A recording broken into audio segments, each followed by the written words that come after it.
ഇപ്പോൾ ഇവിടെ സമ്മറാണ് കേട്ടോ, പക്ഷേ വൈകാതെ തന്നെ വിൻ്റർ വരും. വിൻ്ററിൻ്റെ കൂടെ ഇവിടെ വരുന്നൊരു സാധനമാണ്, അതായത് ഈ തണുപ്പുള്ള രാജ്യങ്ങളിൽ വരുന്നൊരു കാര്യമാണ് മോൾഡ്.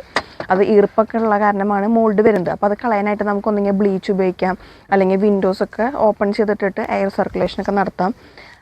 അങ്ങനെയൊക്കെ ആകുമ്പോൾ നമുക്ക് ഈർപ്പത്തിൻ്റെ അളവ് കുറച്ചിട്ട് നമ്മുടെ മോൾഡിനെ കുറയ്ക്കാൻ പറ്റും. അതുകൂടാതെ നമുക്ക് നമ്മുടെ വീടുകളിൽ ഡീഹ്യൂമിഡിഫയർ ഇതേപോലെയുള്ള മോയിസ്റ്റ് അബ്സോർബ് ചെയ്യുന്ന ഡീഹ്യൂമിഡിഫയർ ഇങ്ങനത്തെ ഒരു ബോക്സ് നമുക്ക് ഇവിടെയുള്ള ആക്ഷൻ സ്റ്റോറിൽ നിന്ന് വാങ്ങിക്കാൻ കിട്ടും. ഇതും വാങ്ങിച്ച് വെക്കാവുന്നതാണ്. ഇത് വാങ്ങിച്ച് വെച്ച് കഴിഞ്ഞിട്ടുണ്ടെങ്കിൽ മൊത്തമായിട്ട് മോൾഡ് പോകും എന്നല്ല പറയുന്നത്, എങ്കിലും ഈർപ്പത്തിൻ്റെ അളവ് കുറയ്ക്കാൻ പറ്റും. അങ്ങനെ മോൾഡിൻ്റെ അളവ് നമുക്ക് കുറയ്ക്കാൻ പറ്റും. പ്രത്യേകിച്ച് നമ്മുടെ ടോയ്ലറ്റിൽ അതുപോലെ തന്നെ കിച്ചണിലേക്കാണ് ഈർപ്പം കൂടുതലുണ്ടായിരിക്കുക. അപ്പോൾ ആ ഭാഗങ്ങളിലൊക്കെ ഇതൊരെണ്ണം വാങ്ങിച്ച് വെക്കുകയാണെങ്കിൽ നല്ലതായിരിക്കും. ഞാനിപ്പോൾ ഇവിടെ ഓൾറെഡി വാങ്ങിച്ച് വെച്ചിട്ട് യൂസ് ചെയ്തൊരു ഡീഹ്യൂമിഡിഫയറാണിത്.